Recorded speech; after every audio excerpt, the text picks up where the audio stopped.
Highland. This is the final edition of the Fox 53 10 o'clock news. 4 of the bags that was later discovered contained parts of the body. Horror in Collier Township. It wasn't just a murder, it was a mutilation.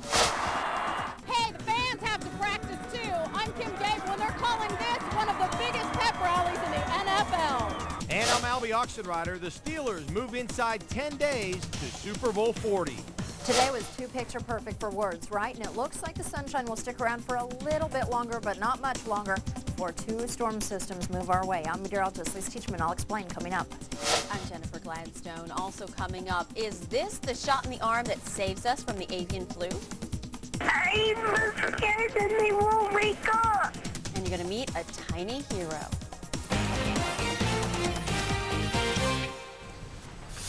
Tens of thousands of fans, one big mission to rally behind their beloved black and gold.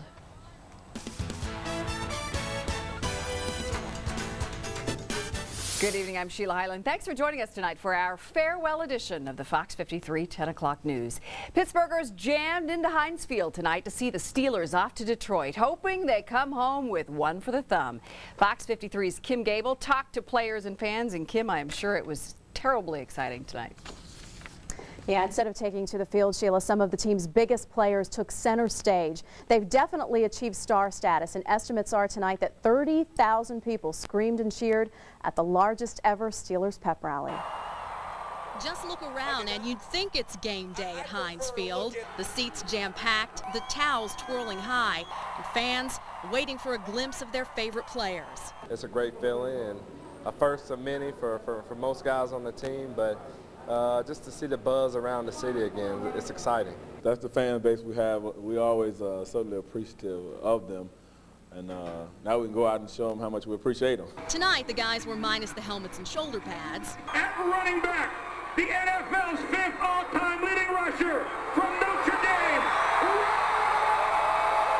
ride the bus, number 36, Jerome Bettis. But still wielding the pride of the Super Bowl bound. And you better believe, when we come back, we will have one for the thumb. One more stop to home, baby. Go Jerome! They knew they were going to a pep rally tonight, but they didn't expect anything like this. I'm the proudest man in the world right now, baby. Let's go Steelers! It's kind of cold, but it's pretty exciting because there's so many Steeler fans, and it's just absolutely great. One last chance to send off the Steelers in style. And one last Steelers story for this crew at Fox 53. Anything you want to say to the Fox guys who've covered the Steelers over the past 8-9 years? Yeah, thank you guys so much, and farewell. And I guess you can't go out with any more style than that, an interview with Heinz Ward.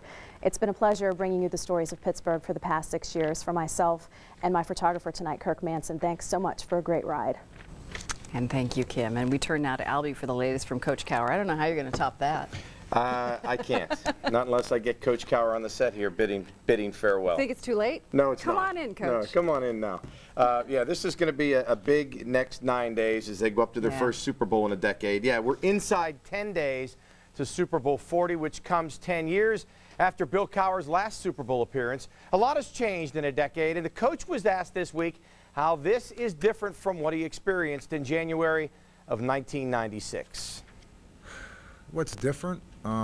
It's just the opportunity, and I guess the longer you stay in it, the more you probably cherish it. You know, if you go early, that was like your 4th year, and you know, maybe it was just like you don't think about it, but you know, to get back there, you realize how hard it is to get back there. So, you know, we'll cherish it. I mean, we'll enjoy it. But like I said before, the most important thing is that don't lose sight of what you're going to do, and you know, and that's an opportunity to win a championship. You know, it's different. I mean, it's different. It's not just like any other game. And I think that's the thing, is just trying to educate the players, you know, a little bit about what the day's like, what the week's like, and you know, like at the same time, you can enjoy the process, but you just can't lose sight of the focus that you need to understand why you're there. You know, and so I think certainly you want to go through it, but you'll have a lot more time to reflect upon it when it's all said and done and you've been able to accomplish what you set out to do. And so, I mean, it's again, it's a fine line that you go there and, like I said, you enjoy the process, but don't forget, why you're there. And I think that's a lesson sometimes in itself. And there's a lot of potential distractions that can be there. And so I like I said, just got to keep things in its proper priorities. I will say this, they seem, from the coach on down, much more relaxed than they were. Very, very loose compared to 10 years ago. Yeah, I really think they've got a great chance this time. Coming up, my Super Bowl prediction, I'm going to leave you with that, and 9 great years of memories. Okay, I'll be looking forward to it. And we will have more Steelers coverage later in the newscast. But now we have to turn to some very serious news. We have another important story to tell you about tonight, a grisly discovery in Collier Township. Katie Cesny joins us with the details on this story. Katie. Well, Sheila, on Wednesday evening, suspicious activity caught the attention of Collier Township employee who then called police. What they found the next morning is haunting. It was among the thick brush and high weeds littering Ridge Road that police made an unusual discovery. A shallow grave, a bloody backpack, and numerous garbage bags. 4 of the bags that was later discovered contained parts of the body. The body had been dismembered, and the head was also cut off and put in these garbage bags and buried. 19-year-old Brendan Martin had been stabbed several times and cut to pieces with a hacksaw. His head, arms, and leg was severed, and he was eviscerated. His roommate, 22-year-old James Baldwin, has been charged with the crime. We don't really have a clear motive. We know that Mr. Martin, or excuse me, Mr. Martin was to be evicted from the home by Mr. Baldwin. The most disturbing crime in township history, one that police say would have never been solved were it not for a keen eye and a criminal who didn't take the time to cover his tracks.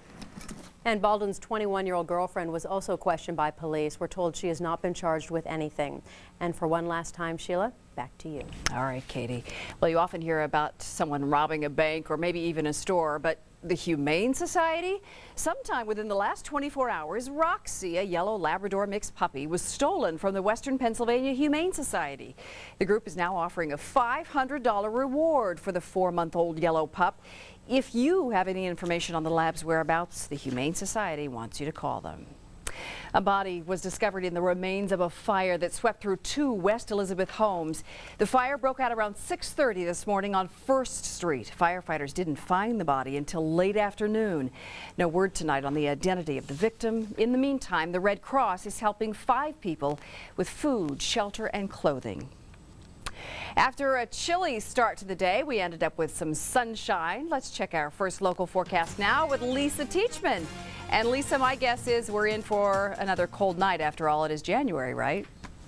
Well, it is January. It should be cold, but the good news is it is not going to be as chilly as it was last night. I'll show you those numbers here later in the broadcast, but first, one thing you can see moving in from the west will keep the temperatures up tonight, and this is actually some cloud cover all associated with our next storm system. Now, the storm system is not set to arrive until after midnight tomorrow, and you know what that means, some rain showers guiding us for the rest of the weekend. And it looks like there's some rain showers here moving through central Ohio, but that is not the case.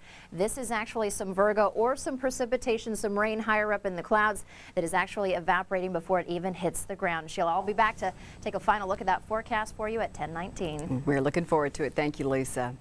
Stay with us. We have lots of news still to come on the Fox 53 10 o'clock news at 10:11. Scientists right here in Pittsburgh may have found the one thing that can save us from the bird flu. Details on this groundbreaking medical research. Then at 10:32, there's a new chief in town. Dom Costa takes over the reins for Pittsburgh's finest. And I'm Jennifer Gladstone. Does your computer deliver danger? We're talking teens and bad blogs. My mommy and daddy are asleep, and they won't wake up. Plus, meet a 5-year-old. University of Pittsburgh researchers say they have developed a vaccine that is 100% effective in protecting animals against the dreaded bird flu. Question is, can it protect us against what some have predicted will be the next big pandemic? As Cindy McGrath reports, researchers here are poised to find out. Since 1997, bird flu has wiped out entire flocks of chickens in Asia and killed dozens of people. The strain of bird flu, H5N1, doesn't spread easily among humans, but scientists are worried that the virus could mutate and then spread rapidly. So for the past 18 months, researchers at the University of Pittsburgh have been working on a vaccine that can be quickly made in a lab setting. The vaccine that they've developed completely protects the mice and chickens they've tested. Dr. Andrea Gambato says they've now asked the federal government for the go-ahead to test that vaccine on people. This is what the clinical trial is for, to prove that it's safe and is not toxic. Dr. Gambato's team took the genetic information for the H5N1 strain. Then they took a small piece of that strain and combined it with the human cold virus. When it was injected, the vaccine stimulated animals' bodies to produce antibodies to the bird flu, essentially protecting them from the virus. In theory, Dr. Gambato says it should work the same way in humans with little risk. It's a cold virus infection, which is not a productive infection, so the individual doesn't even get the cold from this vaccine. Is there anyone who would not be able to take this vaccination down the road then? Well, we don't think there is people. Because this vaccine is made in a lab, there's the potential to make mass quantities in a short time frame. That's key if the world truly is facing a pandemic. There are all the signals that we are getting there, that possibly in the next 1 or 2 years we may see the virus mutate and start to jump from person to person. Not if Pittsburgh scientists have anything to do with it. Cindy McGrath, Fox 53, 10 o'clock news. Dr. Gambato says clinical trials on the bird flu vaccine could start in 6 to 8 months. Tonight, a teacher is behind bars and cops say he was no class act. Jennifer Gladstone has the latest on a man who may have gotten a little too touchy-feely with his students. It's a hands-on education that no child should get. A 5th grade science teacher in North Carolina was arrested after a group of students accused him of touching them inappropriately. Philip Dayton is now charged with 25 counts of sexual assault, but parents are not just angry at the teacher, they're lashing out at the principal. They say he didn't notify police quickly enough. You depend on the school system anywhere to protect our children, and you know, evidently they've turned their back because they wasn't doing their job. Dayton has been suspended with pay since the incident. The school board is investigating. First, worries in the classroom, now more possible danger online. Many teens have taken up a dangerous hobby. We're not talking about drinking or drugs, but posting personal diaries on the internet. News Central's Cynthia Reeves tells us this very personal blogging comes with some scary consequences. Teens are blogging on internet sites like MySpace.com or Zanga. Click and you'll find a full array of personal information, full names, ages, pictures, schools, and addresses. I found myself like getting on, and the next thing I know, I've spent like 3 hours just on MySpace. Yeah, it's just neat to do, except for sometimes your friends' parents can get on there and read, so you have to be careful what you write. But it's like a popularity thing, more like people see how many friends they can get and all kind of such, and it's just addicting talking to people on there. Blogging got out of control in Santa Rosa County. Students were blogging from home but posting inflammatory comments about their schools. You know, students posting inappropriate information about other students, students posting inappropriate information about community, educational leaders, teachers, etc. The school district was forced to take disciplinary action against several students and has now launched an awareness campaign. Pensacola parent Cindy Morgan was not aware her daughter was secretly logging on to MySpace.com until 12-year-old Christy vanished earlier this month, taken away by 3 men she met on the internet. 18, 19, and 20, and apparently they took her to an apartment where they were drinking alcohol, smoking marijuana, God knows what else. Fortunately, Christy managed to escape and was back home within 24 hours. We believe if she wouldn't have fought him off like she did, she wouldn't be here today, because she told me she fought him off and then they threw her out of the car. Morgan says despite parental controls on her computer, her daughter found trouble. Her warning to parents is keep close tabs on everything your child does on the internet. These people out there on the internet and chat rooms and stuff, they can be very convincing to young kids. And they tell them everything they want to hear. And sometimes they believe them. Reporting from Pensacola, I'm Cynthia Reeves. A 5-year-old girl saved her parents' lives by calling 911, but it wasn't the first time. Now her parents are facing criminal charges. Raylene Hershey called 911 last week because her parents wouldn't wake up. The couple, who were both unresponsive, were taken to the hospital. Then they were charged with child neglect and possession of a controlled substance. The mother claims she was having an epileptic seizure, but the father... You overdosed? Yes, I did. For taking too many pain pills and sleep meds, and in that event, that's what put me down. I called 911. I was unresponsive. I saved my daddy's life. Now, according to the little girl, they had a similar experience last year, but she's back in her parents' custody. And now back to you.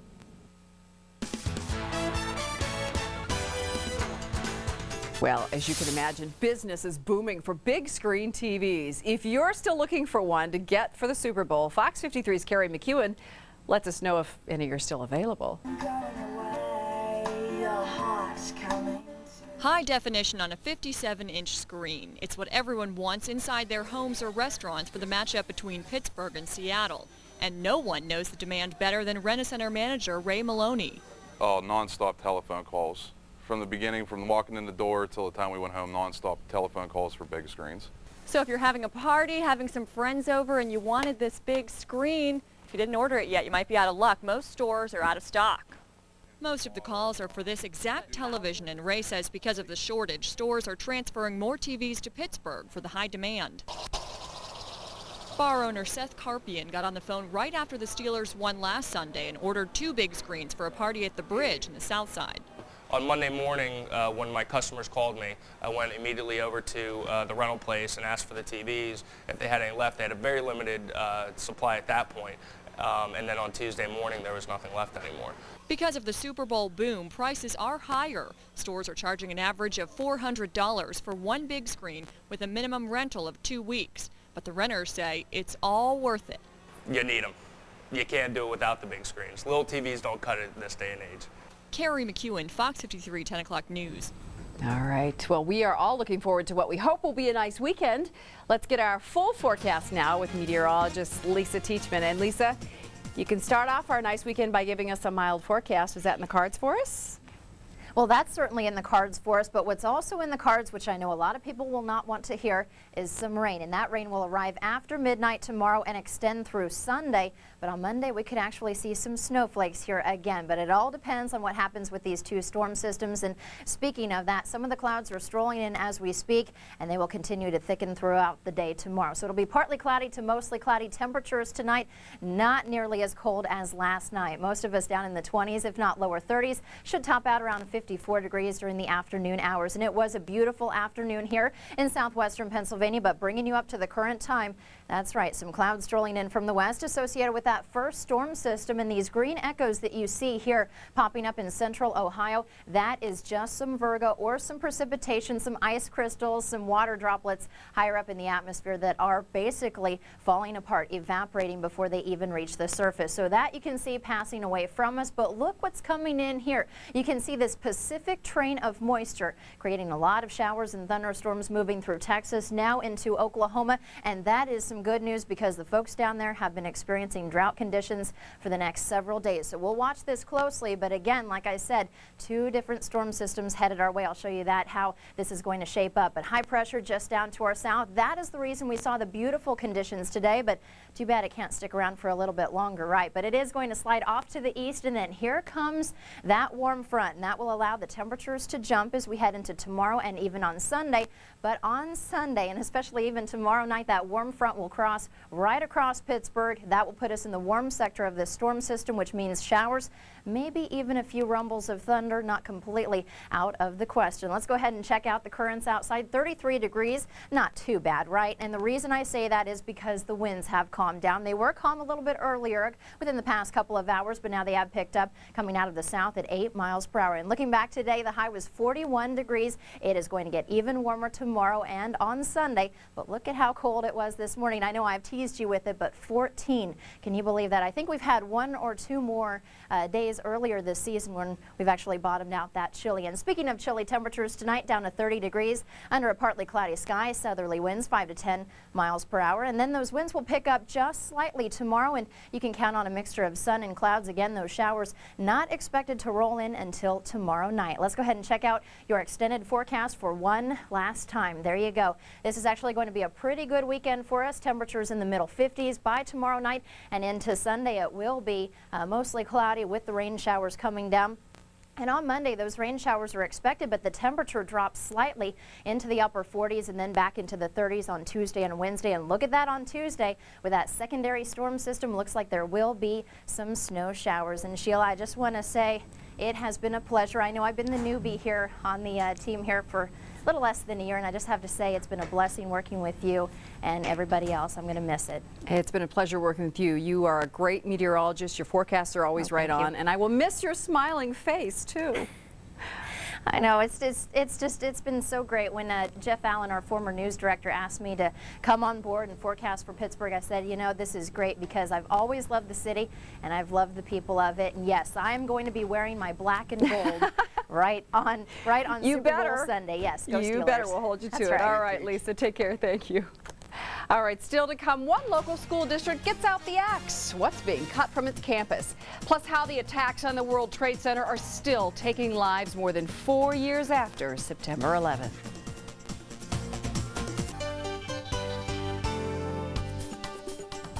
In recent months, 3 emergency responders who worked at Ground Zero just after the 9/11 attacks have died, and still others are sick. Some officials in New York blame the deaths and illnesses on toxic remains from the World Trade Center collapse. As Mary Snow tells us, they want action now. They are being called the latest victims of 9/11. 3 emergency workers who spent weeks, even months at Ground Zero who have recently died. Police detective James Zadroga was the latest to succumb to lung ailments. Their families insist it's because of the hundreds of hours they spent inhaling toxic debris. Now a congressional delegation from New York is calling on the federal government to appoint a 9/11 health czar. I need no scientist or researcher to tell me that the people who responded to 9/11 4.5 years later are suffering. Lawmakers were joined by emergency workers like former paramedic Marvin Beffa, who held up a sign to show the 2 medications he took before 9/11 and the many he takes now. Vince Forrest volunteered several weeks at Ground Zero and says now he can't go without his inhaler and medications. Never had a breathing problem in my life. Used to run 2-3 miles a day. Now I have trouble walking from the car into my house. Doctors who are tracking the 9/11 responders say many are getting sick. We've seen 16,000 responders.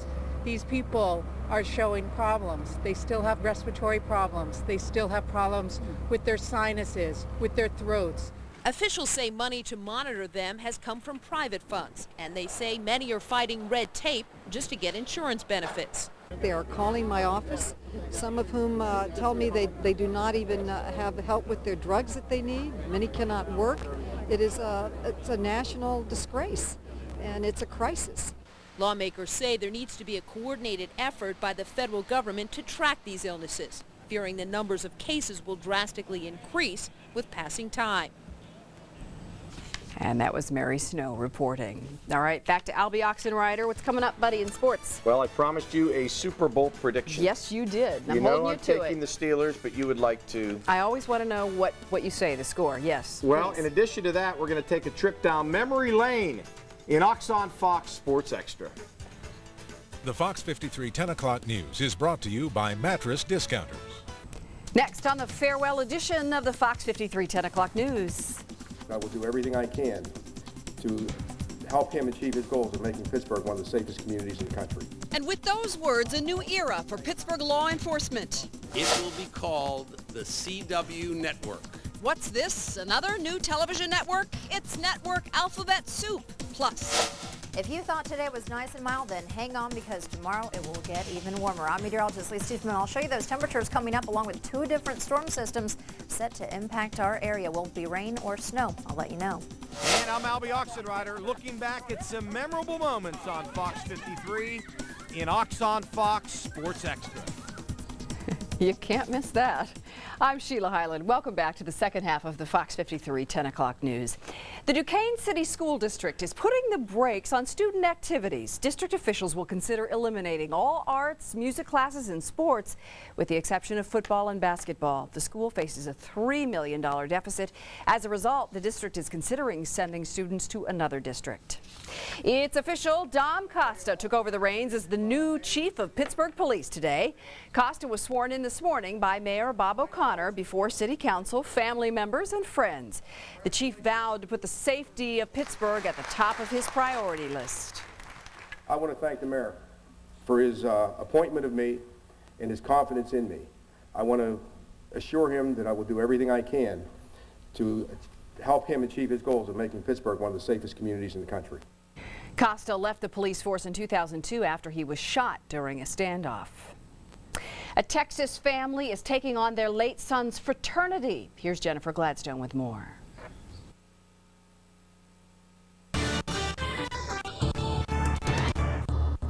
His blood alcohol level was 0.50, more than 6 times the legal limit. Now a fraternity at the University of Texas is being sued over his death.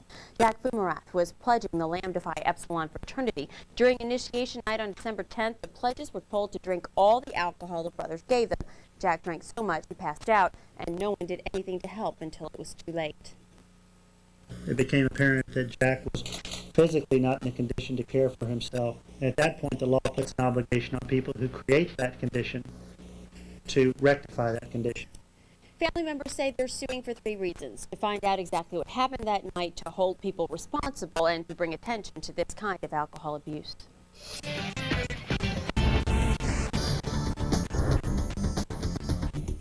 Virginia State Delegate Jack Reed got a concealed weapons permit a few years ago after getting some threats. Yesterday, as he was removing the clip to store it in his office for the day, the gun went off. Luckily, a bulletproof vest given to him as a gag was hanging on the back of the office door, and it stopped the bullet. And get this, after going down in the history books as a tropical storm, Cindy is now being called a hurricane, adding even more punch to the record-breaking season. More than 7 months after Cindy hit the Gulf Coast, scientists studying data from the storm found a pocket of 75-mile-per-hour winds, and that gave Cindy her upgrade. A Pennsylvania high school student who was mocked and forced to take an exam sitting on the floor because he dared to come to school in a Denver Broncos jersey will soon have the best seat in the house. A furniture company heard how Josh Vinoy was treated for wearing the John Elway jersey right before the Broncos playoff game with the Steelers and decided to send the team a recliner designed by the former Broncos quarterback. It's going to be red with Elway's number and his autograph. Catch all of my reports on the web at newscentral.tv and click on Get This. The Super Bowl can bring out the best and the worst in a whole lot of folks. In Detroit, they're seeing a lot of the worst. Al Allen tells us crooks are smashing and grabbing thousands of dollars worth of Super Bowl merchandise. Beware, they're going to get hurt. We're not putting up with it. Why? That's what NFL merchandising store owners would like to know after someone took a piece of concrete, smashing the front door window of this official NFL store on West Jefferson, right down the street from Cobo Center. This was the 3rd store to be hit in the downtown area, grabbing thousands of dollars in expensive NFL merchandise. The product is hung up. It's easy to walk in a matter of 5 seconds. You can grab 10 garments that's worth $8,000 or $10,000. And it's just a shame that this would have to happen on such a great event, on the verge of such a great event. There are as many as 30 NFL licensed stores in the downtown area. Despite what has happened, owners still believe Detroit is a great city to do business in. We're not going to put up with it, and anything that we can do to stop this, we're going to. What's the greatest football team of all time? According to the Illinois legislature, it is the 1985 Chicago Bears. The General Assembly voted unanimously yesterday that the Super Bowl champs, which included legends like Walter Payton and William the Refrigerator Perry, were the best of the best because they did so much to invigorate their city. Gremlins in the satellite. Sorry about that. Well, do you have big plans this weekend? Lisa has the latest on our forecast next. And turn on the television these days and you find yourself swimming in alphabet soup. We hit the streets to see what you think of TV's ABCs. We learned this week that there's yet another TV network on the way, which means more letters to learn. Jeannie Mose has the ABCs of ABC and all the rest of the networks.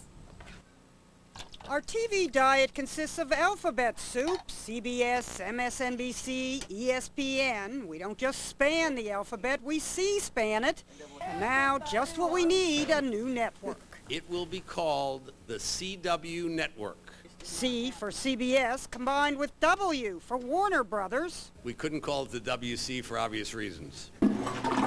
You can bet Water Closet wouldn't hold water with a marketing department. The new network means the demise of two old ones, the WB and UPN. Not that anyone knows what UPN means. Urban Programming Network. It used to be UPS. Well, actually, it's United Paramount Network, or was, but even the simplest initials. How about CBS? Oh dear. Are meaningless to many. Central Broadcasting System. If they don't know the Columbia Broadcasting System, how could they know MSNBC?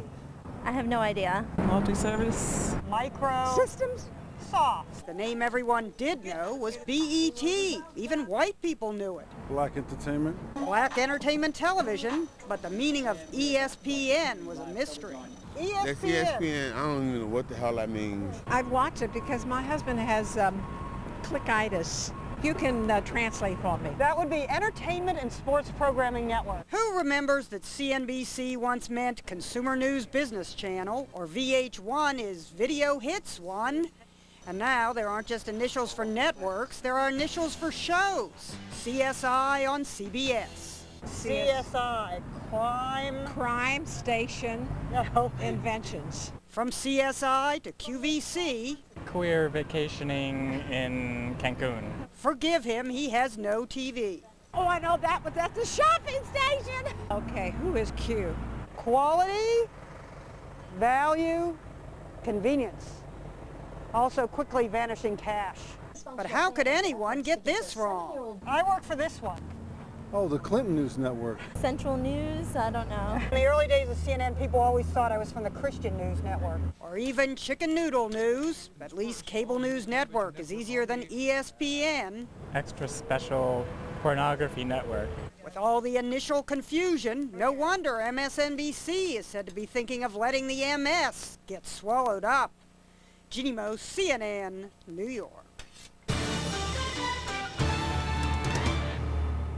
It is going to be a chilly night across southwestern Pennsylvania, but the good news is not as cold as last night. Check out these numbers. Of course, yesterday I was forecasting us to get down in the single digits and the lower teens, but tonight most of us in the 20s, some of us in the lower 30s under a partly cloudy sky. 28 in Newcastle, 29 in Beaver, 25 degrees in Indiana, downtown Pittsburgh and Washington both at 30 degrees. And that partly cloudy sky will hang on for most of tomorrow. Later in the day, though, more of those clouds will filter in, and after the midnight hour we could see some shower activity as those winds pick up. But look at those winds. That's actually going to help our temperatures into the upper 40s, lower to middle 50s. 53 in Beaver, 54 in Washington, Pittsburgh at 54 degrees, Katanning at 51, Clarion at 50 degrees. And here's the two different storm systems we're watching out for. The first one late tomorrow night extending through Monday. That one will weaken. That will give us actually rain showers. But the secondary system Monday into Tuesday, it will become a nasty one, and that could give us some snow showers. So guys, watch out for these storm systems, and I wish you all the best. Thanks again, Lisa. And Thanks, still to Teach. come, our final farewell. Not yours exactly, but sort of. but ours. Yes, ours. And we're going to look back at 9 years of great memories through the eyes of the sports department. Next, in Ox on Fox, Sports Extra.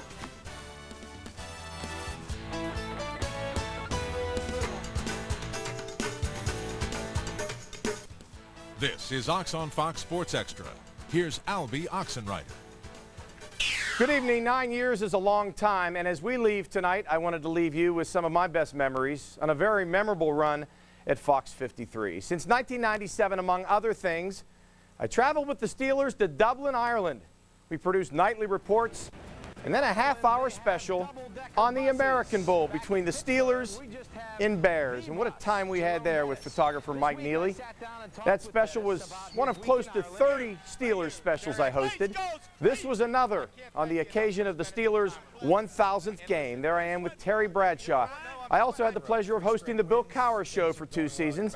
That adds up to almost 35 shows sitting beside Coach William Laird Cowher. Of course, I had a unique perspective of Mario Lemieux's great career. I also got to cover both Jaromir Jagr and Sidney Crosby. And I got to play golf with a legend. That's right, golf with Arnold Palmer. Imagine a guy with such a high handicap teeing it up with the king. How many people can say that? I also said goodbye to Three River Stadium and covered the openings of both Heinz Field and PNC Park. And last Labor Day, I got to throw out the first pitch at the Pirates-Cubs game.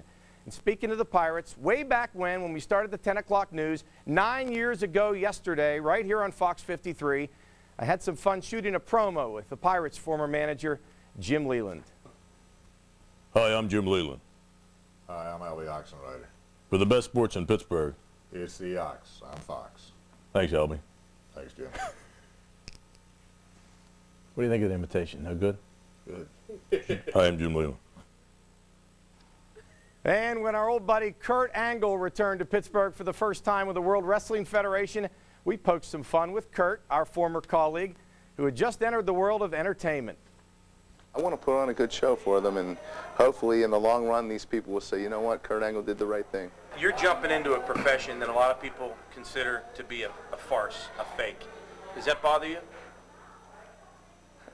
It does a little bit. Looks like it does. I mean, you don't want to be associated with something that's a fake, do you? You know, I'm tired of hearing how people have this concept of wrestling being fake, that it's scripted, that we sit here and we sit down and choreograph matches and Kurt, stuff. that's a legitimate question, Kurt. Well, if you're going to ask me a question, ask me a question. Don't ask me something completely stupid like that. I'm tired of hearing this crap, this Come on, Kurt. And you. Don't ever try that again, Kurt. Don't ever try that again.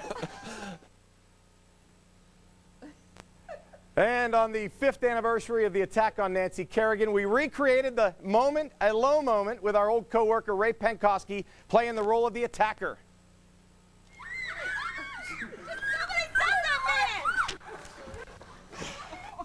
That was Ray Penkoski disposing of the weapon, and off into the night he went. And as we go off into the night, I want to say thank you to all the people behind the scenes. I was here on opening night 9 years ago. A few of us are left upstairs as well in the control room.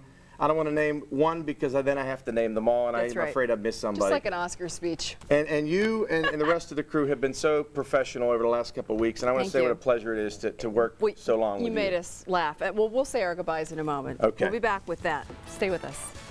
Ox on Fox Sports Extra is brought to you by your local Jeep dealer.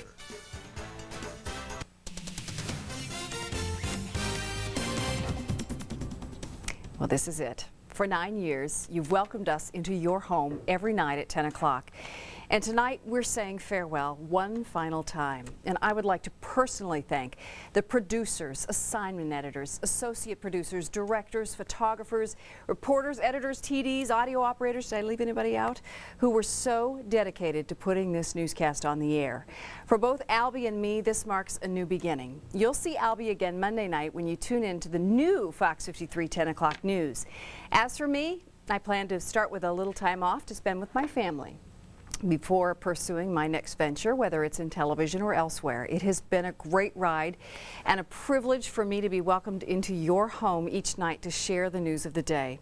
I knew almost nothing about Pittsburgh when I came to this city back in 1988, and I grew to love it because of you, the people who make Pittsburgh a phenomenal place to live. And everywhere I go, I tell people that. And I've been with the 10 o'clock news since 1998 after following Albie here from our days at WTAE. And Albie, you have been here since the beginning, 9 years. I think together the two of us have worked over 15 years together. Almost 16 years of my 18 years in Pittsburgh, right beside you. And as I said, you and the people at this station and the news department have been so professional in extraordinary circumstances, and I think you guys should be given a round of applause because we had a good 9-year run here, and we can all be proud of what we did. Absolutely, and we'll miss it, but we're all looking forward to whatever comes next. And I wish you the best of luck. You'll do well. Please tune in Monday night and see Albie. You'll be doing a 15-minute sportscast at 10:45, right? I hope to be doing that Monday night. All right, and you stay in touch, Thanks, too. Sheila. All right, and we leave you now with some scenes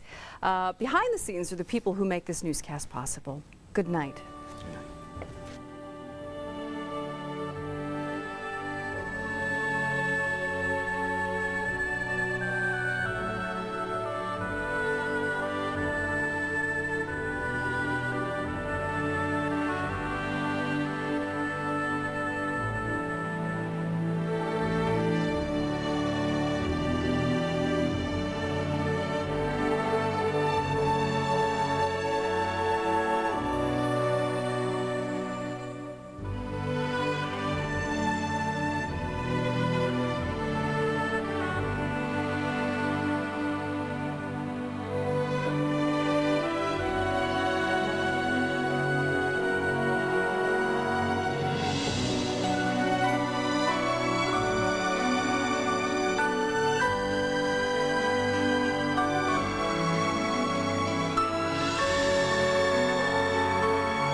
Hairstyles provided by Izazu International.